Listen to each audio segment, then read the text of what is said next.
For today's video guys, may kakalikutin tayong isang Lenovo laptop. IdeaPad 320 yung model. So ito mga kalikot, no power siya. Pero na-check ko na yung kanyang charger, okay naman. So bagong lahat, shoutout muna natin yung mga nagsuporta sa ating channel. Shoutout kay Ma'am Lini Delmindo, yung may-ari ng laptop na inaayos natin mga kalikot. At saka shoutout rin natin si Jan Escalona, Romina Joyce Vincent, Marlon Gonzales, Melissa Martinez, at saka kay Papa Han Gaming. So maraming salamat guys sa pagsuporta sa aking channel. Huwag niyo pong kalimutang i-subscribe ang aking YouTube channel at pa-click na rin ng notification bell para updated kayo sa mga bagong video natin. At saka huwag niyo rin pong kalimutang i-follow ang ating Facebook page. So tara mga kalikot, kalikutin na natin siya.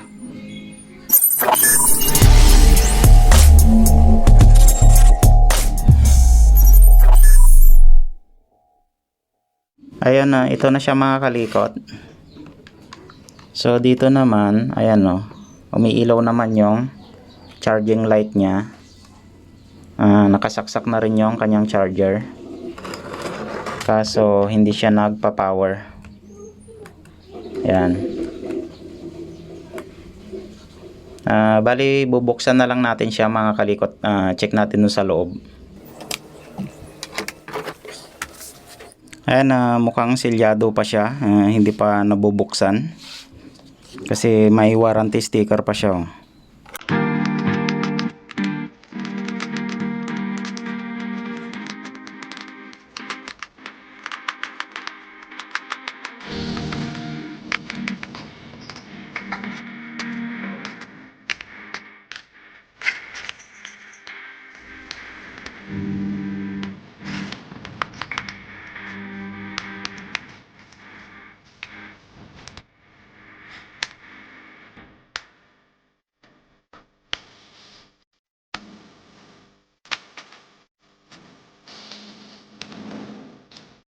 Ang una nating tatanggalin mga kalikot yung kanyang battery.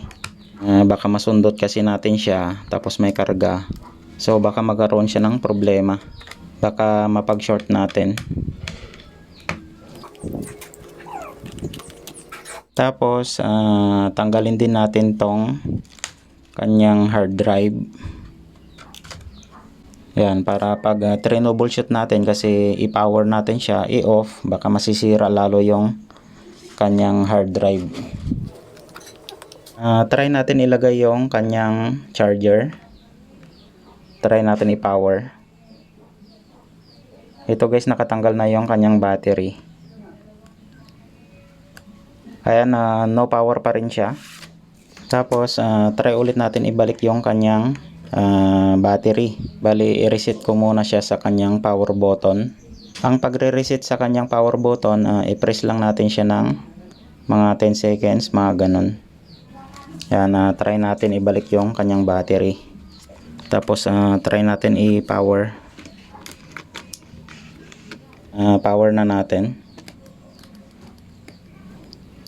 No power pa rin. Try natin ilagay yung kanyang charger. Ayan guys, umiilaw naman yung charger niya.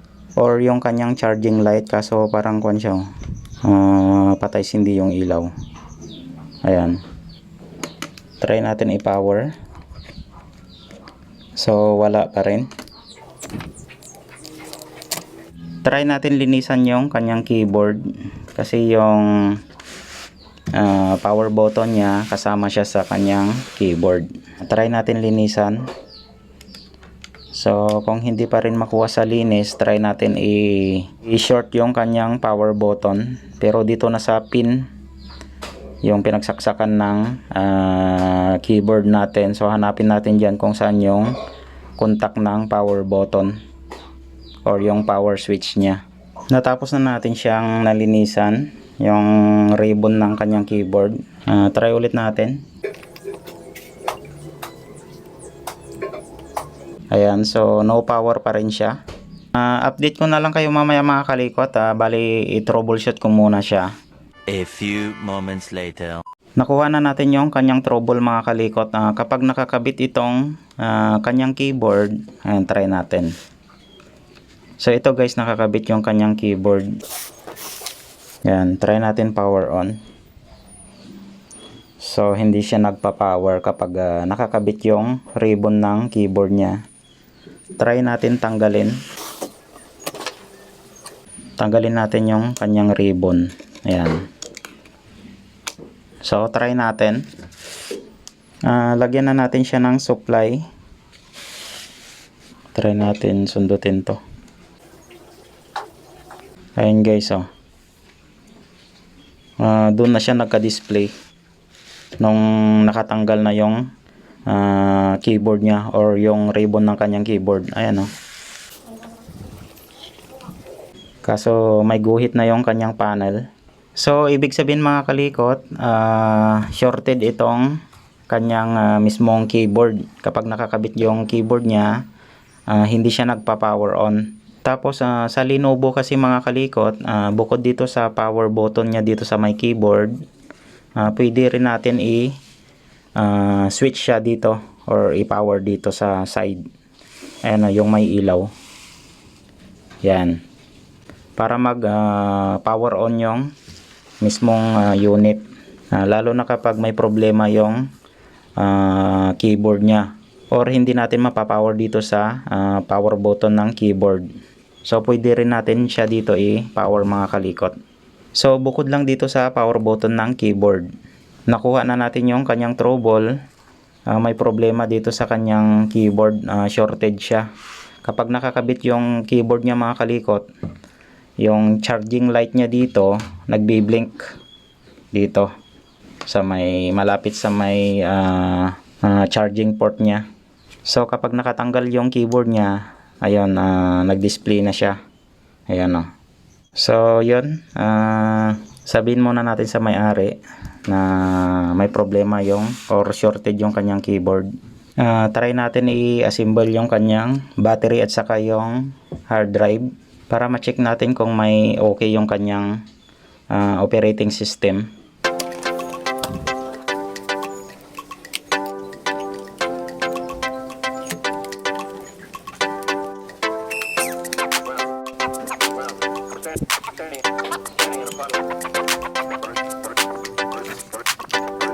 Ito guys, nakatanggal yung ribbon ng kanyang keyboard. Try na natin ulit. Tapos nasalpak na rin natin yung kanyang battery. So dito sa side mga kalikot, ayan, pwede natin siyang i-switch dito. Yan, kahit hindi na natin sundutin doon sa mismong terminal ng ribbon ng keyboard. So may sarili siyang switch. Ayan. So kapag yung Lenovo IdeaPad 320, so may power button siya dito sa may side. Lagyan na lang natin siya ng external keyboard para makapasok tayo sa kanyang BIOS settings. Yan, punta na lang tayo sa boot menu. Tapos dito sa Windows Boot Manager, yan, enter na lang natin. Try natin kung pumasok sa kanyang operating system. Ayan, naglo-loading na siya. Kaso lang may guhit, oh. Ayun. So yun lang mga kalikot, doon siya nagkaroon ng problema sa kanyang mismong keyboard, shorted siya. So okay na to, keyboard lang yung papalitan natin. Ayan, nakapasok na siya sa kanyang operating system. Ayan, mabilis pa naman. Kaso may guhit lang itong kanyang screen, no? Pero magagamit pa nila. So okay, kausapin ko muna guys yung may-ari kung ano yung decision niya. Kung bibilan natin ng keyboard or pwede din gamitan niya ng external keyboard, pero mas maganda pa rin kapag bilan sana ng bago. So kausapin ko muna yung may-ari mga kalikot. Tapos update ko na lang kayo mga kalikot kung ano yung decision ng may-ari. Kausapin ko muna siya.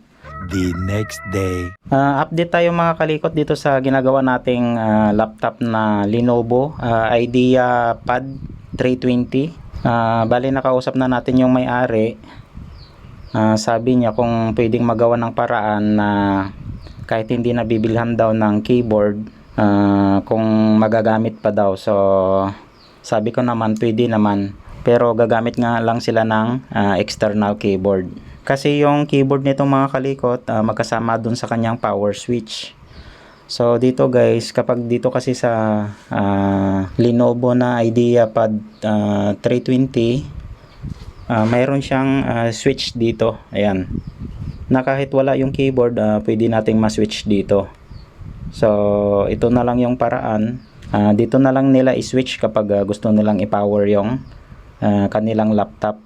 Sabi rin kasi ni ma'am, bibili rin ata sila ng bago, pero hinihintay lang nila. Kaya sabi niya, gagawan lang natin ng paraan. Kaya yun na lang yung sinabi natin na paraan. Pwede naman lagyan nila ng external keyboard. Tapos kapag pinower na lang, dito na lang sa side na to nila i-power. Kasi may push button naman dyan. So dyan na lang nila i-power. Kasi nga yung power button nito kasama ng keyboard. Ngayon, yung keyboard kasi niya shorted na. Kapag nakalagay itong keyboard or nakakabit yung ribbon ng keyboard niya, hindi siya nagpa-power. Kumbaga shorted na. Kasi ito guys, kasama siya sa keyboard yung kanyang power button. Ito. Kaya, ang gagawin na lang nila, dito na lang sila sa side na magpa-power. Ayan o. Yan, switch din kasi yan para sa power niya kapag sira yung kanyang keyboard. Kaya ang ginawa na lang natin mga kalikot, dinisable na natin tong ribbon ng kanyang keyboard. So hindi na natin siya ikabit kasi kapag nakakabit siya, yun nga, shorted siya. Yan, hindi siya magpa-power. So ibalik na lang natin, tapos ito lang yung dinisable natin, yung kanyang ribbon sa keyboard. So yan lang yung tinanggal natin. Tapos nilinisan na rin natin siya, pati yung kanyang RAM or memory, nilinisan na rin natin. Bali ibalik na lang natin siya mga kalikot.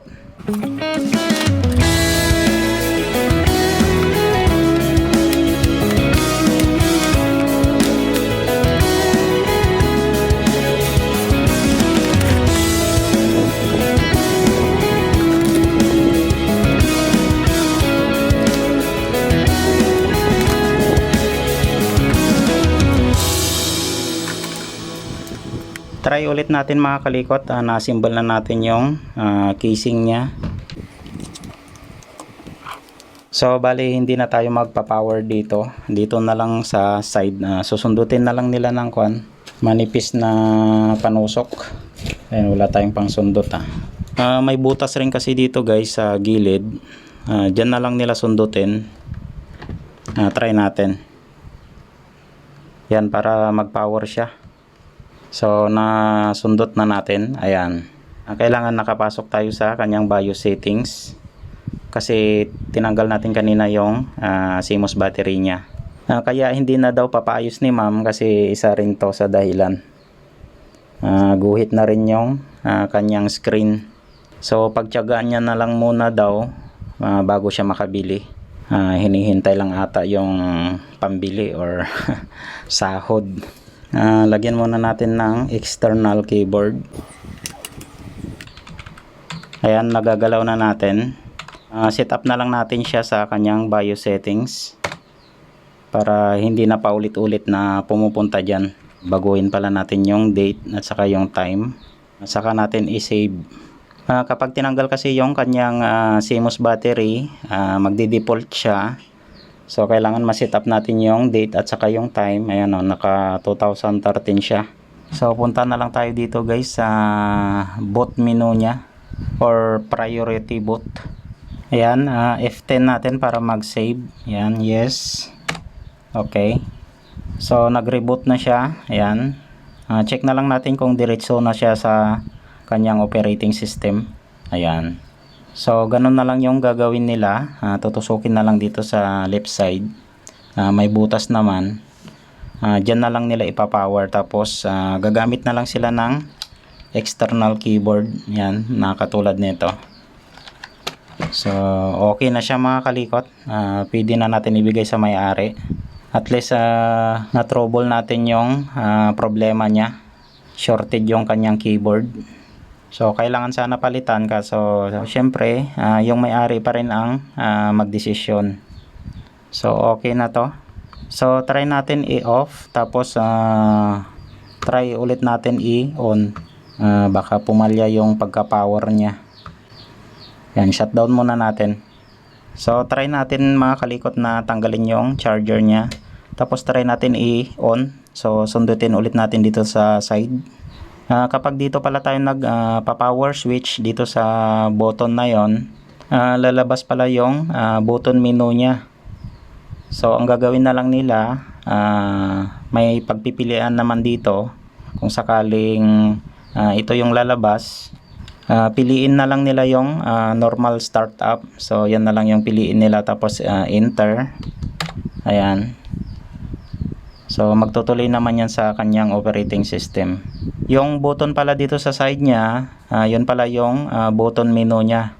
Kaya kapag dito tayo nag-switch, lalabas yung button menu niya. Ayan, so okay na. Pwede na natin ibigay sa may-ari. So, sana makatulong ulit tong video na to sa inyo mga kalikot. Ganun lang yung gagawin nyo kapag ganitong model na laptop.